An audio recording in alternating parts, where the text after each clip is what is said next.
thông minh và Diệp Lụa Trang. Miên yếm hiếu ta dạ ế bà dùi tao nhê hòa xê yếm chiếu tài miên dấu nhê yết dung chiếu can nhê chinh mặn xê chinh rỉnh nhê bà chiếu cha mặn hiếu ôi dù gió mây dấu nhê nhung nhung chiêu bùn chiếu mây tá nhê cha ế chiều liệp tú chĩa chiếu chế nhung nhung quê úa nhung nhê ê lễ liêm ó miên xê về chê nàn nhìn hồi ta phan hiếu máu nhì miên chiếu yếu hay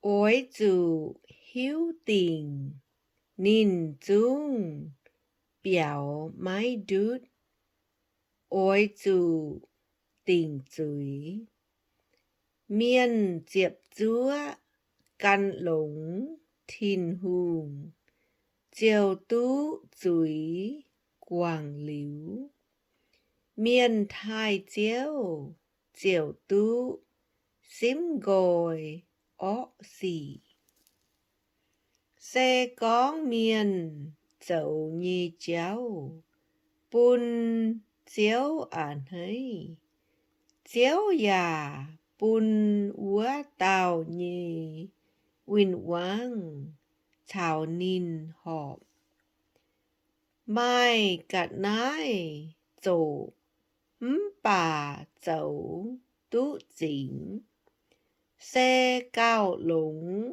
mai cạn nái chăm bà dẫu mái bèn phim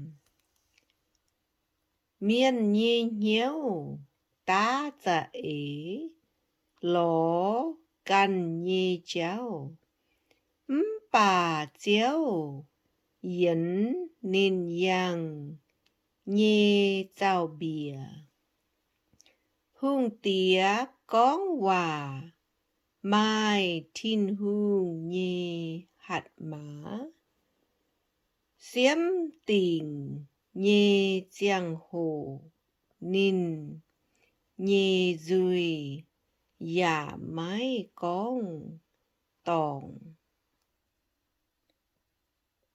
họp nhi thìn bèng tăng cháu giang bên chiếu nhi yếm bùa nhi yết dung tăng to giang to xê nín dấu nhi hung tía dấu ó xê cầm día hải nhi xỉ quê chu hung về bằng bèn phim nhi lễ liệp tài miên nhi duy con chiên nhi hòa hung tía ản hấy nín nhà nắm con xỉn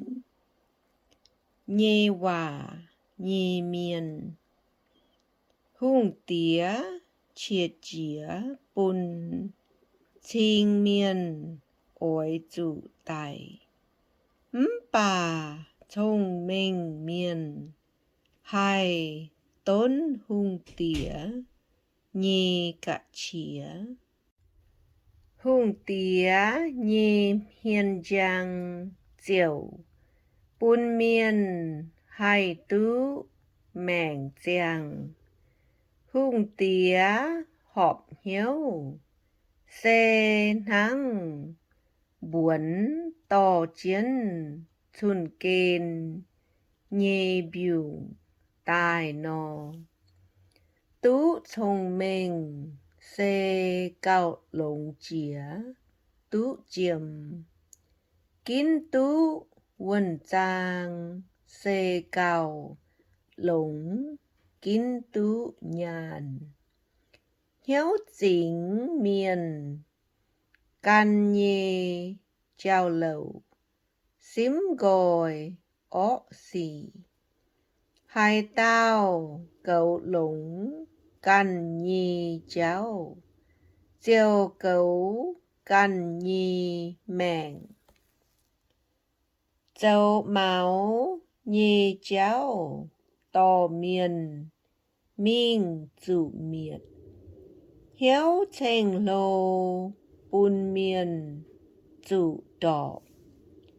Nhiệm căn châu phải chào miền trùm miền yếm. Cao lũng gió quát tài nhì cả nái. Chào dấu máu nhì miền bùn gồi. Hai tao căn lũng giàu nhì hòa chiều tú lũng. Hai tao khảo chiếu ya tú on lò. Mai thông minh nhi hiếu miền hiểu bến biển hiếu nhi miền. Con hòa lũng cha bèn tú miền.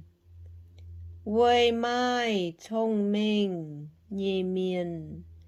Thông minh bến giang mèn nhi uâm chính.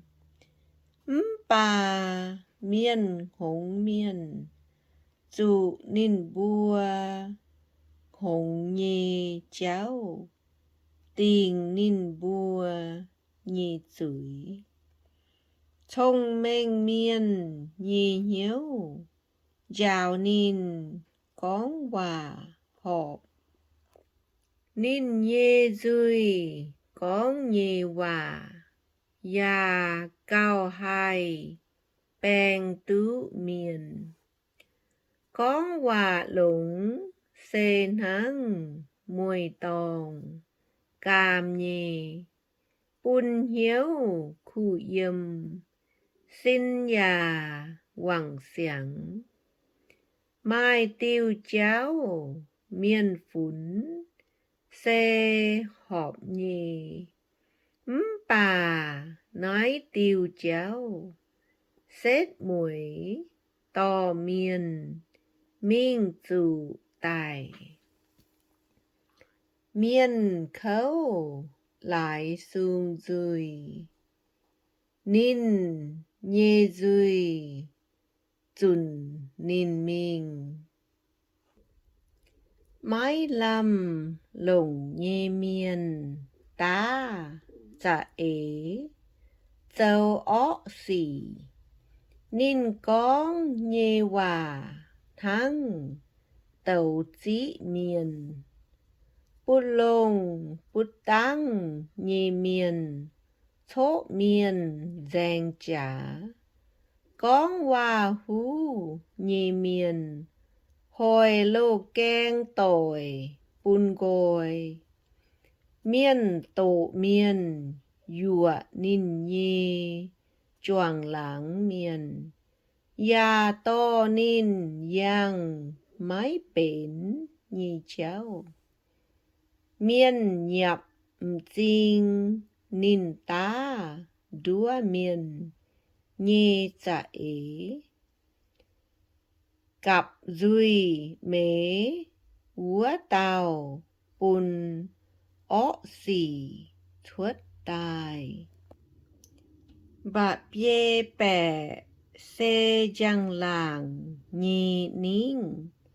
Xe về miền yếm sấy chẳng. Căn dấu họp nhì cháu tú tài. Mái chìa chìa xiếp nhì miền xe cao lũng hến nhì miền, hai cuốn tú cần nhì hiếu, xe cao lũng, bỏ tú Việt Nam dình. Miên tình mèng mằng, bà tình nhê xe yếm chiếu tài.